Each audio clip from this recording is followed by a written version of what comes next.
if one single day on the stock market should be the determiner of your broad economic policy, like give me a freaking break. But nonetheless, here is the reality, is that despite the hate, the criticism, the objections, the truth is that the Trump tariffs, as he announced Liberation Day yesterday, are already within one day achieving exactly what they set out to do, right? They are succeeding at their goals. And what were those goals? Well, let's remember that briefly, right?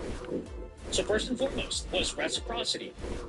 Make more fair standards with other countries when it comes to the way that we approach international trade. Well, not only, guys, has that already happened because, hey, the tariffs are more equal now across the board. The rules are on a more fair playing field.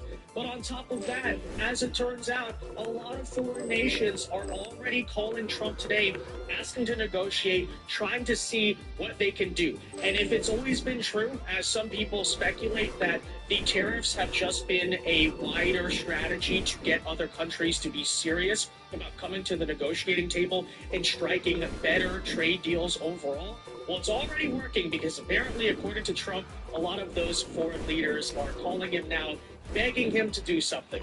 Oh, but I thought Trump was an idiot. I thought that he didn't know what he was doing, or you don't need to use tariffs to get other countries to do something. Because I'm sure, guys, out of the goodness of their hearts, right, definitely other foreign nations are just going to drop their unfair trade practices with the United States. You have to play tough, number one. Negotiation is a real thing, especially when it comes to a concept like reciprocal tariffs, because I think what other countries are finding out as we currently speak is that, oh, wait a minute, when I am actually treated in the exact way that someone else is treating me, turns out I don't like that. So what are they doing now, right? They are, of course, changing their behavior. That's number one. But number two, let's also forget the other goal, the wider one here. Trump, his entire political career, has made promises to the working class. He's made promises to union workers, to auto workers in states like Michigan.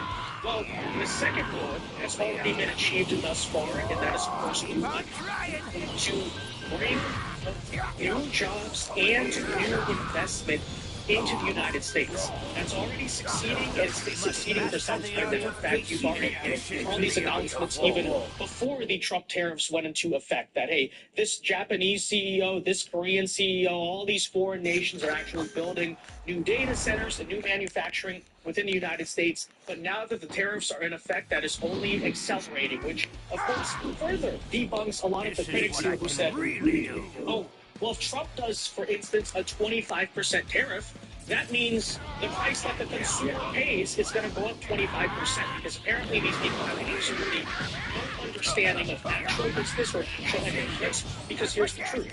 How companies and corporations, global corporations and stuff, the way they're going to respond to the tariffs is to try to maximize efficiency as much as possible. So either they're going to eat the tariff, or many of them, as you're seeing, come here today and say, no, we will instead onshore our production and our manufacturing in the United States to avoid tariffs. And guess what? That means that the consumer also is not paying an extra 25% for the tariff. Okay, that's just not how it works there. Companies will raise prices as a last resort. They may just raise prices, immediately in front of the customer. So that's all wrong. All of these people are wrong. Okay, frankly, if they knew what they were talking about, we might not be in this position as a country to begin with. Nonetheless, I think what you're witnessing is Trump kind of maybe being ahead of the curve here, realizing that the last several decades of economic policy and economic they have not made the country more possible free or anything, but it's something that needs to change. So we'll tell you all about that today's video. Again, why Trump's tariff policies are already yielding a very immediate success. But first, folks, do us a favor. If you enjoy the content, make sure you hit that like button down below and subscribe to the channel if you are new. Resubscribing is the best way to support and ensure that we can keep doing these videos.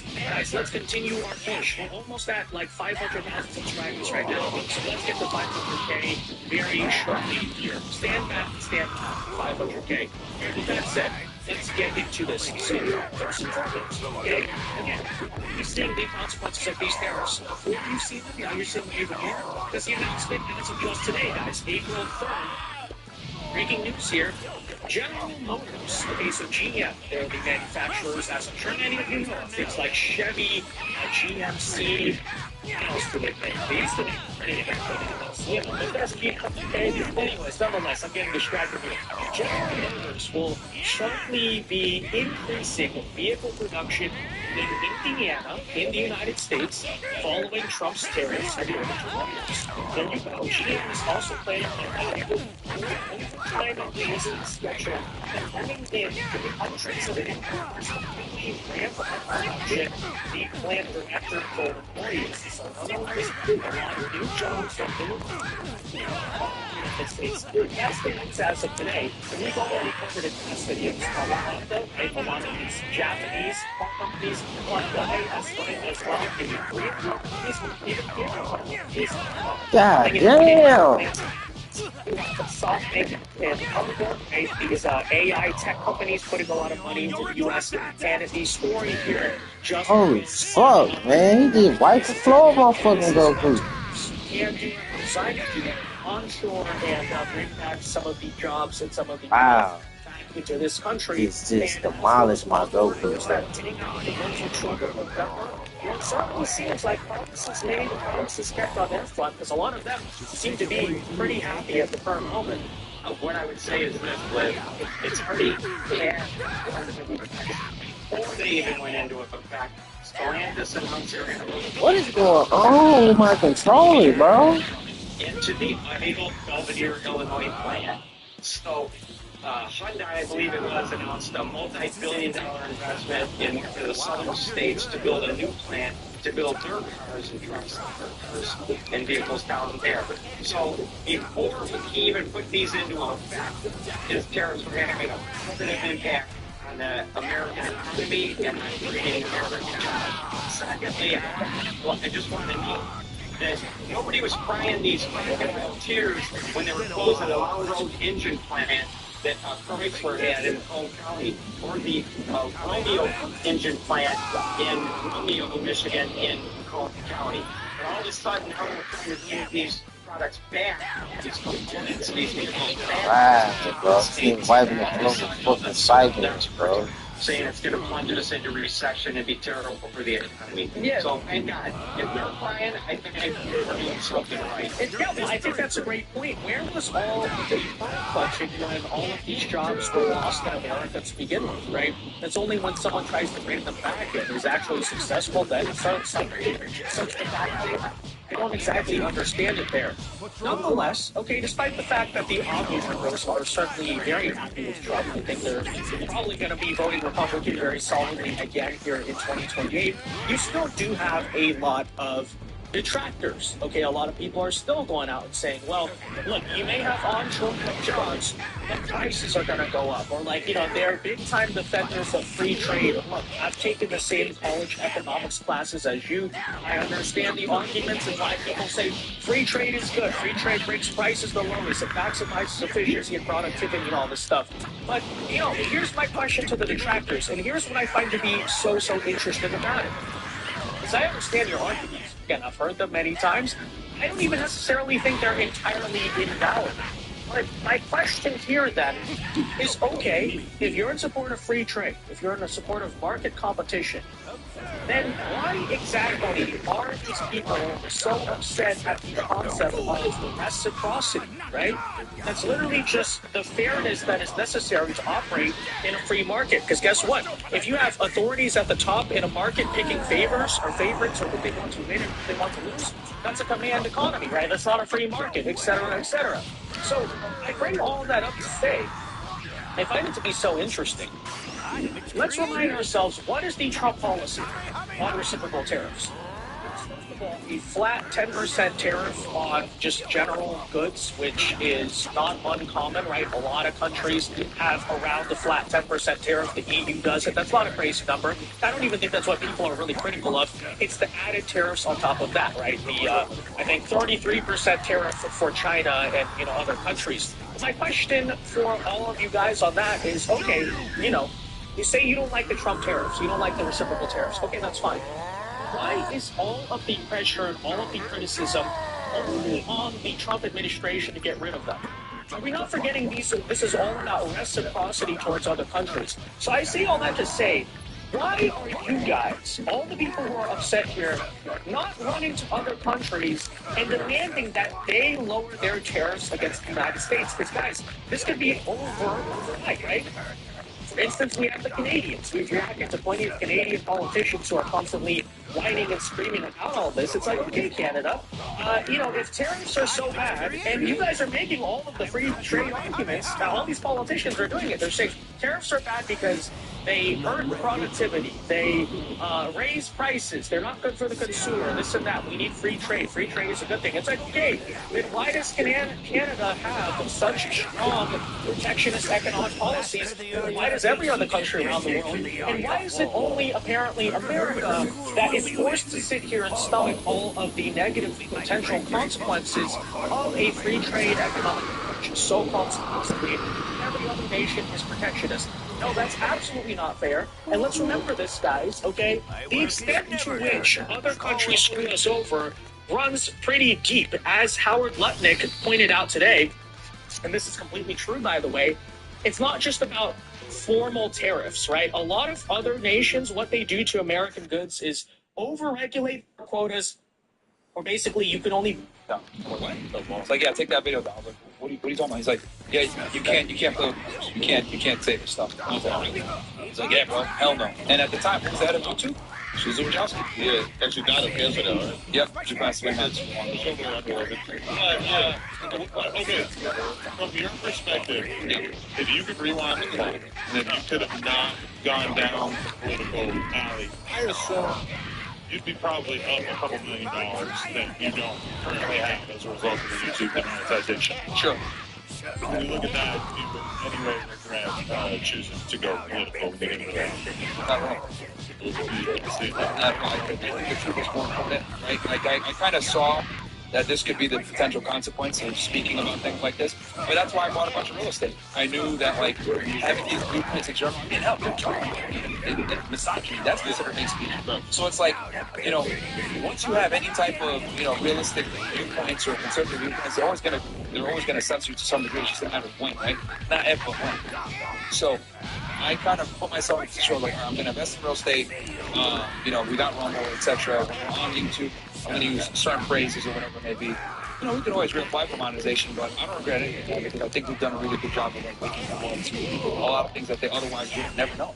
Yo, what's your beef with O'Shea Jackson? Why not? I don't have a problem with him, bro. Like, he just makes a bunch of videos on me, makes some money. It's short. Ice Cube's son? No. It's a different guy? Oh, shit. Right, because I think, like, the latest videos that, like, and I think I see, like, Mediocre Tutorial made one on Shea. Just make videos on us. You don't make videos on them. True, right? Like, they need the money, bro. Well, that too, and you don't, like, I guess big time, so, like, you don't need something to just buy it. True that, right? Waste of time, bro. Hey, no, but though, so they had a new issue with the comment of Kevin Samuels being police. Now, the comment itself, it ain't really like, like bothered me, right? Because, I can't somebody's Fucking cyber. I mean, he didn't really, like, he went on somebody to be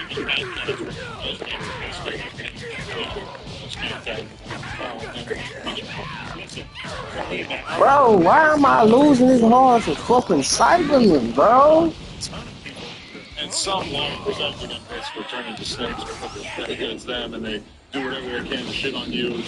Bro, like, he kicking on my ass with fucking Cyberman. It's so like, God dang. Fucking Cyberman, man. Fuck me. The person being the narrator on camera, but for sure I understand. Like, if that had occurred to him, like, well, I never want to have a co-host. I never want to build out a podcast because he's on him for podcast. But like, I feel like one of my was saying was sort of like, yo, like, if you do this like Vlad TV, like bring somebody along with you, or let's say like think we're not going to be somebody along with you. Yes. Sure, I guess. Reason behind saying Kevin Samuels is being really blow up nobody, and like that's the reason why like the Manosphere is probably dead. And what's your, I guess, thoughts on like the hit? Well, look, I don't want to speak on that, so what I'll do is this. Donovan Sharp made a video on this. Yeah. He literally outlined everything. And if people want to know the history, definitely watch that. About my close friend, Kevin. And he outlines everything from the beginning to end. So if people really are interested in this, right, they can definitely watch that video. It's on his channel. And, you know, for me, I just don't want to talk about things that I see deceased. But if people really care and want to know the whole backstory on that, and it's pretty objective because he's good friends with both of us. So he says things that are me and Kevin, so it's very sad. Now, Donovan Sharp. Now, have y'all ever like? This I fucked you up with like, hey, bro, like transparency, like because I feel like he's been attacking like, a lot of like YouTubers, you know, who I guess have like that, like he's not even like. I think this is weird for the most part, right? Because like, you know, like when somebody has to go through life, that's probably you know, right? But yeah, like we all see like him going through things, man. Like, what advice have y'all given him to like, hey, bro, like this is how I love it. Well, he's a grown man, bro. Yeah, but like, bro, like listen, bro, like they're like destroying your business. Yeah, my thing is this, right? Yeah. If you're my friend, I'm not gonna shit on you, right? Like when I'll never forget, I was telling you this before the show started. Like I remember when Adam had the thing with his wife, and everyone was telling me like, yo, react to make a video, like go Adam, go block. I was like, no, you gotta do it. Like, and the reason why is because Adam is good to me. We have a very good relationship. Like I'm not gonna kick the man while everyone else is trying to jump on him, right? Same thing with Destiny. He had the divorce with his girl. I was like, are you okay? You better jump on this. You need a big video. I was like, no, I'm not gonna do it. Because if I like you and I get along with you, you can disagree. I can't Adam disagree on things. I'm not gonna kick him while everyone's going out. And that's just one of my principles. Like, if I work with you before now, I can't do it for my friend. It's not gonna do it, bro. So you can use me as clickbait in a video and then have it as a tape, right? Because I've seen a lot of people do that where it was a video with a great title and then make it far away. Man, this is great. And it's like, hey, he's an asshole. We were super cool. yeah, he's a shit, bro. When he's a way smaller content creator, and then for some reason when that shit's happening, it makes like 8 videos. They all did really, really good. And a creator like him is like, he's incapable of feelings. It's like, he doesn't do shit about any relationships. He doesn't know any of these people in real life. He just makes videos about whatever's going to do numbers. And if treating you like Satan is going to do the trick, then he's going to do it. They're actually industry and career without ownership of other people.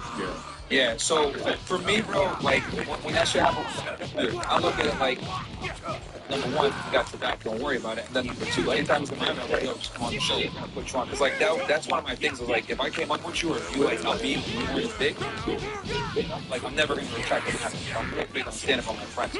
So when people not like, so yeah, man, like it's not gonna shit on people if I just can't do it. Forget, Donovan has been in the industry for a while. He's been big into most women. So if he makes a choice with somebody, he has the experience with the 2 years. I know what he's doing. So to me, if he does for the life, it's fun, to make it work. And he has experience that was good on that. So looking at it from the angle, he is his own man. He said, you know what? Did that on the deal. I don't know, a stripper, that's up to him. But again, he has got a knowledge and experience to navigate it. Yeah, like I said, man, like you use a lot of the time the word, friendships and relationships and just like it's just like cheap. I look at it like, bro, are you gonna like tarnish this relationship with somebody that did well by you just for some view? Like, is it really worth it? Right? And that's where it comes to like, because you asked me the question before, is it worth it losing the million? If I gotta sell my soul, no, man. I'd rather have less money, right? I'd rather have 5 million and be able to say what I want to say and do what I want to do and have my integrity versus having 50 million but not compromise my integrity. Yo, where do you also like draw the line at, right? Like for example, man, like you think I also too like something with this here is you still have a commitment to your audience, meaning this like you also do something like with me and Portugal is commentary. So for example, I think I lost like 200 subscribers when like the academic shit was going on with the kids, right? The fact that you can even notice like 200 subscribers is crazy, right? Yeah, I mean, it's such a microscopic amount. I come in 96,000. So like when you lose like 200, and the show like I guess, yeah, that's fine. yeah, right? With like 10%, 1%. Yeah. No, right? No, but folks was like, He's saying, yo, talk shit up on those. Yo, cover this academic shit. And I'm like, just don't feel something you think that you can make, because we talked about it, and then act like thank me and Rod for having like relatively measured things about it. And we talked about all kinds of shit. There's a worse. Your girlfriend sent me dick pictures, like trying to get back at him. You know, we talked about that. It's like, I don't think that everybody wanted you to make a video about it and share your actual opinion while also revering him like a god, as you do. But I remember that. We talked about it on the podcast for an hour. Like, here's my thing. I think if you contact that person, like, yo, I'm gonna make a video, I want to get yourself blah blah. Like, that's one thing, right? But like, to me, I looked at it like I want to go down this road. But like, sorry, you were gonna answer your question. No, I don't know why, damn, I think, bro. People don't want to hear you, like, for example, right? Like with the action, bro. They don't want to hear you say, "Hey, bro, this was inappropriate, but bro, he's not a fucking predator, bro." Like, they don't want a real opinion. No, they want you to. They want you to go at shit. I guarantee you could have got 100,000 views, titling it as if you thought Act was the Antichrist, and then actually having a more measure. Because that's what we sat there and said, like, yes, Act did something kind of stupid, and he should watch himself in the future. But ultimately, does this make him about? No, that's just like something that people are saying on their channel to try to get the hit. Yeah. No. Okay. Yeah. Now to this though, when it comes to like friendship, right? Now, how much does the friend have to come to it? Like when you say, "Hey, friend, I can't really like, represent Berserker," right? With the, like for example, with his tweets, I can understand like I was thinking like on the tweets. But when he transitioned from the tweets where like he get like, and he made jokes like, "Yo, he calls Oprah like on Oprah." Yeah. And then he got called put yourself around that way. Listen, no, yes, right? So here's when you make those jokes for an entire year and make your identity, and then you get banned from Kick because you was kissing a 16-year-old, that you thought was 18 because he gave you like fake ID. But it's hard to really like give Zerka the benefit of the doubt if you gave you those entire year and then you get caught in a 16 right? That is not good. So for things like that, is it hard not to make a video about that because you're sort of like, "Hey, bro, that's what it's I think sometimes there's just certain things you don't have to speak about. You know what I mean? I think, and that's kind of something that's missing is people like to give comments on everything and talk about everything. My thing is sometimes you don't got to talk about everything in public, right? Like, I remember when Fresh had that bullshit with, Ling Ling. Yeah. What did you do? What the fuck do I look like making a video, like, talking shit about my buddy, my business partner, like, about some personal shit, like, and talk with him about it behind the scenes, right? Like, I don't need to make a video admonishing him publicly for your benefit. And that's the thing, is, like, they want you to sit there and, like, post something on the internet, like, for their entertainment. Like, it's like, bro, that's not how the real world works. Like, you don't, like, and here's the thing, this is what I realized too, like, you could tell who's worked like a real job, had a career and shit, versus people that have only done shit on the internet. Because, like, I'll give you an example. When I was an agent, when I was last year, right? You don't berate an agent in front of the whole group. You both decide, "Hey, bro, done with XYZ, don't do that again," and that's done. You do that privately. Because now, he can trust you where you're not going to tarnish the image in front of other people. That's just how you do things, right? You're the professional. But like on the internet, people are like, "I want you to admonish your friend or admonish an associate." You don't need to do that shit publicly, right? But we live in this very interesting world now where, and keep in mind, we went from kids wanting to be astronauts and doctors to wanting to be influencers, right? And streamers. So just off of that, people have become stupid. So people don't understand how the real world works. You don't do that shit to people that you know, like, or friends with, or associates with, or business associates with. It's not a good way to do things. So now, friends, these are kind of low key. You went in. I had a comment on a video that I heard YouTube. I see. And they commented that's something I didn't like. I say, "You play the game? We can play this game." Yeah. And that's some info that I didn't want to share a couple things because it was done. But, funny guy, like, edgy. So to me, it was like, but it's just a like funny guy, bro. I don't feel any need to like put out an official statement about Zerka because he's just doing like shit day in, day out. He's like, he's damn near in Lucy territory in terms of just like, okay, we don't have to like even talk about this because it's so big. From a creator standpoint, listen, I think he's charismatic. He can control the room. He has that. Well, very funny. The issue I saw is that, like,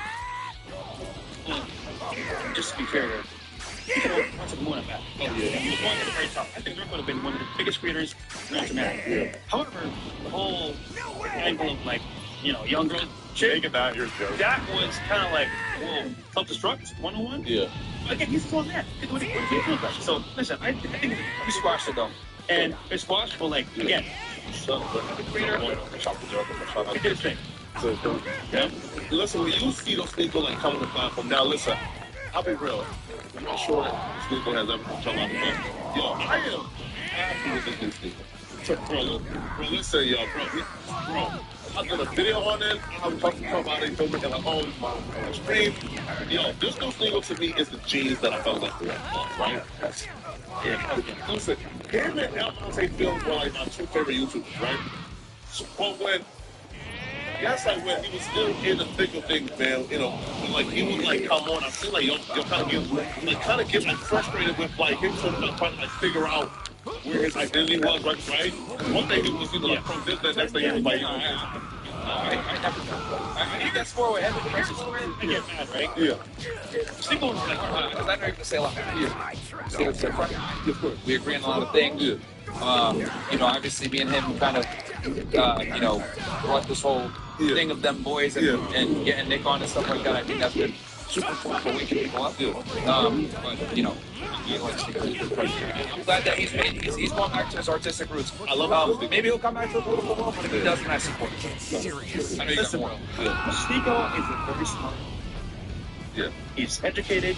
He's an awesome creator. He's a great streamer as well. Yeah. The issue with Sneako is that, like, he has the world in his hands as well. Yeah. He has the world. I think he'll throw. Say, you know what? Let's go over here. Let's go over here. He saw the trail. Just different shows. And different genres. Yeah. And Sneako, look at Fenomen. You're going here, everywhere. And trust me, just stick to one, you'll be fine. But again, where's the money going? He's going. This mission, right? We were in the UK.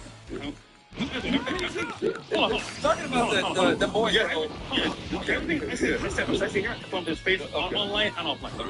Here's the issue, right? You can't have either gonna have a top one boys or a assessment. So this is what I think I wanted. When success is be as big as pie in on people. So I said, Sneako, listen. Don't be married. He's doing his thing.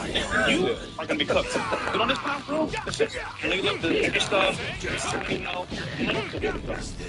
bro, I don't get nothing, bro. I don't do my thing. Leave. Return to the UK. They got the email from YouTube. Your channel's bad. He was shook. Like a big pipe. Look at this. Let's go. Listen, bro. You have a chance to bring us back in one direction. He doubled down. Listen, I wish him all the best. I think he's a great creator. Well, bro, they did kind of. It wasn't even the stuff. It was COVID misinformation and some else. But shit, because it's not. It's even extra. Those two things got should have been. No, not even. His account should be reinstated. No. Fact. But hold on, it could have been. And this is where, like, I do shit behind the scenes that people don't know. It's all public. YouTube, right? External. He's on a certain thing, just to do shit, all that shit. And look, listen, bro. You got a choice to make here. Either you're gonna be big, make money, or not. He chose that path. And listen, I ain't mad at him. But now, what is he doing? What he should be doing from the very beginning. Oh, yeah. So my thing is, you just wasted. What is he doing now, though? Oh, my bro. He said art shit. Artistic, cinematic. Back to how he used to be back in the day. He's the greatest editor. For the real. Yeah. Bro, listen, bro. Like, I feel like his magic is he's probably like top 3 greatest editors I think I've ever seen on YouTube. Really? Oh, bro, bro. Which is why, like, I got the first one because I'm like, bro, Sneako, nigga, you